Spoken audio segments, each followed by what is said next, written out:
Bismillahirrahmanirrahim. Assalamualaikum warahmatullahi wabarakatuh. Seperti kita ketahui, ini dari Arjeta Farm untuk melanjutkan pembicaraan kita biasa mengenai ternak domba, guys. Wal asri innal insana lafi husri ilal ladina amanu wa amilus sholihat, bahwa kita ini demi waktu cenah inti nama rugi kalau kecuali kita beribadah, seperti itu, guys. Unek-unek saya itu, jadi ternyata apapun ternak kita itu tetap saja yang utama harus dipikirkan adalah pakan. Jadi jaminan kesejahteraannya seperti inilah. Selama kita beternak, apabila mengedepankan dulu binatangnya, baik itu domba, ayam, atau lele misalkan, atau entok dan sebagainya, kemudian pakannya dipikirkan setelahnya, nah itu adalah masalah besar, guys. Jadi Sunda nama dek ngukut nanaon oge pakana henteu dipikiran mah dijamin bangkrut. Nah itu. Jadi kesimpulannya, beternaklah setelah kita punya pakannya. Diantaranya misalkan, guys, kalau punya peternakan domba, sebelumnya kita harus memikirkan dulu berapa kekuatan pakannya.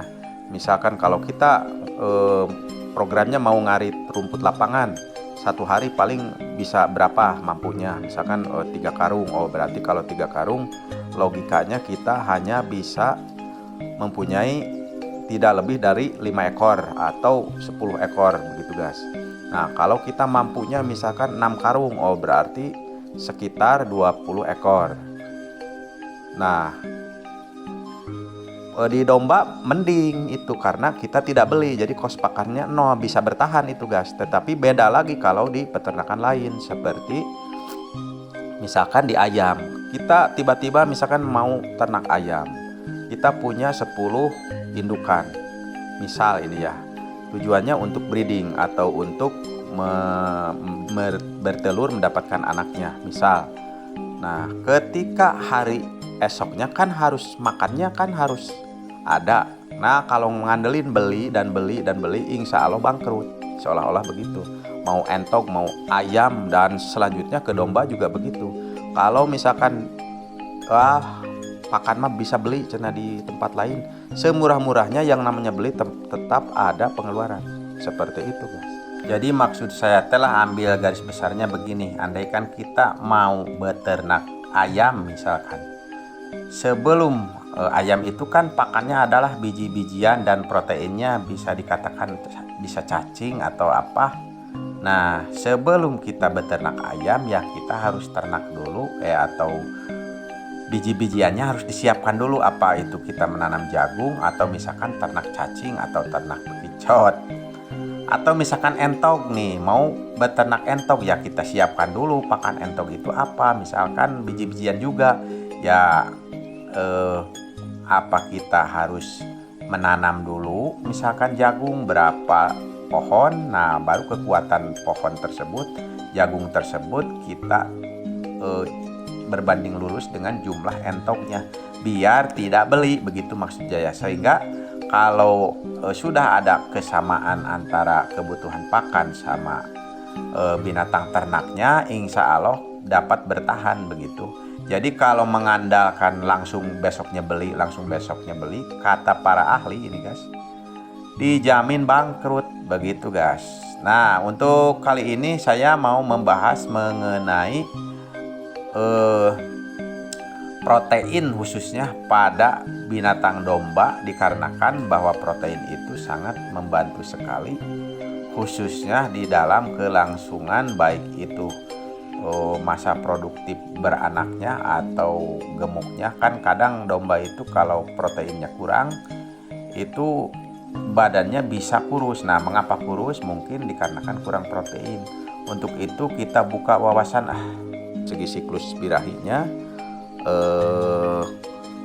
atau jumlah embrio yang dikandung. Kan biasanya kan ada yang 3, ada yang 5 nya yang namanya rumenensia. Kan biasanya sih 2 begitu, cuman kan ada yang 3 ada yang 4. Itu biasanya tergantung dari tingkat kesuburan dan gen atau turunan. Tapi setelah dilakukan penelitian ternyata yang mempengaruhi embrio banyak itu ya di kapasitas protein yang memadai begitu guys. Nah, kali ini saya mau menampilkan tumbuh-tumbuhan protein nabati, jadi berapa persentasenya dari pohon atau daun tersebut. Kita ketahui bahwa kebutuhan pakan domba itu adalah tidak lebih dari 20% bobot domba, kebutuhan proteinnya tidak kurang dari 100 gram. Nah, kayak Indigopera kan sudah diteliti itu tingkat penghasil untuk bahan dasar konsentrat dikarenakan lebih dari 20%. Begitu guys. Baik, kita bahas 10 protein yang ada di pakan yang bersifat nabati. Nah, yang pertama dedak. Dedak itu yaitu mengandung protein kasar 9,17%. Kemudian serat kasarnya 17, energi 2,6, sedangkan dedak fermentasi naik sedikit. Nah, jadi dalam hal ini dedak itu cocoknya adalah masih kategori serat gas. Jadi belum melebihi 20% begitu guys. Jadi kalau misalkan mau penggemukan itu kurang cocok untuk dikasihkan dedak, dikarenakan dedak itu protein kasarnya hanya 9,17%. Yang kedua, Indigopera. Nah, kalau Indigopera guys, jadi di sini dikatakan bahwa Indigopera daunnya sangat bermanfaat sebagai hijauan pakan ternak karena mengandung protein kasar sebesar 27,9% dan serat kasarnya adalah 15,25%, kandungan kalsium 0,22 dan fosfor 0,18. Nah, jadi kalau Indigopera mempunyai tingkat protein yang tinggi karena lebih dari 20%. Nah, kemudian yang ketiga, turi. Nah, kalau turi ini protein kasarnya 31,29%, lemak kasar 7,57, serat kasar 27, abu 7, 34, kemudian X tanpa oksigen, serat bahan ekstrak tanpa nitrogen 28. Nah, dari sini kita dapat melihat bahwa jumlah proteinnya sangat tinggi, yaitu 31,29% dan merupakan kategori bahan dasar konsentrat guys. Nah, kalau ini cocok sekali untuk penggemukan dikarenakan proteinnya tinggi begitu guys, yaitu 31,29. Kemudian yang keempat adalah batang pohon pepaya guys. Kita lihat nih datanya bahwa batang pepaya itu dimiliki batang pepaya antara lain 5,24% karbohidrat, kemudian 2,74 serat, 0,32% protein dan 82% air. Nah, jadi nilai proteinnya rendah, yaitu hanya 0,32%. Akan tetapi lumayan untuk karbohidratnya dan serat. Kalau serat kan di rumput juga sudah memadai ya. Nah, airnya justru yang tinggi, sementara domba itu kalau tinggi air itu kurang baik lah. Karena kalau banyak air itu biasanya suka mencret. Biasanya tekniknya ini harus di angin-anginkan dulu atau ya disimpan dulu biar airnya turun dulu baru dicoper begitu. Nah, kemudian kita lanjut ke buah pepayanya. Apakah ini mengandung protein tinggi atau tidak? Kita lihat. Nah, satu buah pepaya dengan ukuran sedang mengandung sekitar 120 kalori, kemudian 30 gram karbohidrat. Nah, ini di dalamnya terdapat 5 gram serat dan 18 gram gula begitu. Kemudian mengandung nilai protein 2 gram. Nah, begitu guys. Jadi di sini dapat dilihat mengandung 120 kalori. Nah, untuk memerlukan tenaga merinya. Nah, jadi lumayan lah kalau untuk pepaya itu mengandung kalori yang tinggi. Kemudian kita coba ini yang keenam, kita tes kaliandra nih guys. Kaliandra mengandung, nah untuk kandungan protein pada kaliandra itu lumayan tinggi, 20-25%. Daun kaliandra dapat dimanfaatkan sebagai pakan karena mengandung banyak protein. Nah, dilansir dari ini guys, dari penelitian Rangkuti dan kawan-kawan tahun 1990. Nah, begitu. Nah, kalau udah 20-25% ini bisa kategori sebagai bahan yang mengandung protein begitu guys. Karena syaratnya kalau untuk mengandung protein tinggi harus lebih dari 20%. Nah, ini sangat baik untuk penggemukan atau yalah menyehatkan domba lah intinya begitu, karena kandungan protein yang tinggi. Kemudian yang ketujuh ada kita cek itu rumput odot atau pacong atau rumput-rumputan, kita tes nih guys. Yang saya tahu kalau odot itu sekitar 14% ya. Nah, kita ini ke Janjibar sajalah, bahwa rumput Janjibar itu bahan kering 12,93%, proteinnya mengandung 19,43%, karbohidrat 9,09% dan serat kasarnya 31. Nah, di sini dalam hal serat sama protein lumayan lah. Nah, untuk para peternak itu kalau untuk dijadikan bank pakan ini Janjibar sangat baik sekali karena nilai proteinnya tinggi guys, jadi 19%. Kalau odot yang saya tahu itu sama pacong itu tidak jauh dari 14%, sehingga untuk dijadikan bank pakan lumayan lah untuk Janjibar.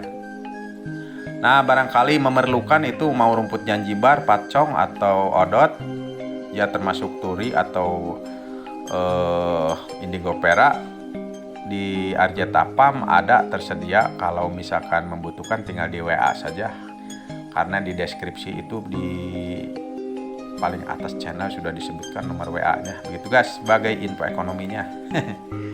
Kemudian kita lanjut ke Stevia guys. Coba kita lanjut ke rumput Stevia. Rumput ini mengandung protein kasar dengan kadar 13,09%, serat kasar 32,5%, ekstra ether 2,8%, bahan ekstra tanpa nitrogen 44,8%. Tingkat produksinya sangat dipengaruhi oleh umur. Nah, di sini dapat dilihat bahwa yang tingginya itu adalah seratnya 32,5%. Kemudian proteinnya lumayan lah 13,09, ya nggak jauh dari rumput-rumputan biasa lah seperti odot, pacong dan lain-lain. Biopitas, Bionutris sama lah, nggak jauh berbeda. Ini juga lumayan lah untuk dibudidayakan seperti halnya sama dengan rumput-rumput yang lain gitu guys. Cuman perawatan Stevia itu karena akarnya serabut jadi jadi tidak dalam, sehingga pemeliharaannya harus dipupuk begitu guys. Kalau tidak dipupuk cepat kering dan cepat ya tidak produktif lah, karena seratnya itu atau rumputnya akarnya tidak dalam gitulah. Beda sama pacong atau kayak yang lain lah, kayak kinggrass atau yang lainnya, itu bisa bertahan di cuaca yang kemarau begitu. Yang ke-9 daun nangka dicoba nih. Jadi hasil analisis itunya berdasarkan penelitian bahwa daun nangka itu mengandung protein daun sekitar 15,78% begitu. Nah, dengan kadar abu yang lebih rendah nyata 7,25. Nah, jadi protein pada daun nangka lumayan lah kalau 15,78 itu ya, merina sasetrip lebih bagus daripada odot atau pacong begitu ya. Nah ini juga untuk pemberian pakan penggemukan lumayan lah dapat memberikan andil begitu guys, karena proteinnya lumayan 15,78. Perlu diketahui kalau rumput lapangan itu menurut para ahli yang sudah meneliti katanya tidak lebih dari 11%. Jadi mendingan keneh daun nangka namun dibandingkan aja rumput lapangan gitu. Nah yang ke-10 yang terakhir kita pahami buah nangkanya ya guys ya. Nah kalau kandungan buah nangka kita lihat nih. Nah, kandungan buah nangka itu terdiri dari karbohidratnya 40 gram, serat 3 gram, protein 3 gram, vitamin A 10% dari angka kecukupan gizi. Nah, jadi di sini dapat dilihat bahwa kandungan yang paling besar dari buah nangka adalah karbohidrat. Cuman di sisi lain atuh nangka dibikin kadoma melebar, guys. Mending kena ku urang we di opi. Sakitu we mudah-mudahan dapat bermanfaat dan memberikan wawasan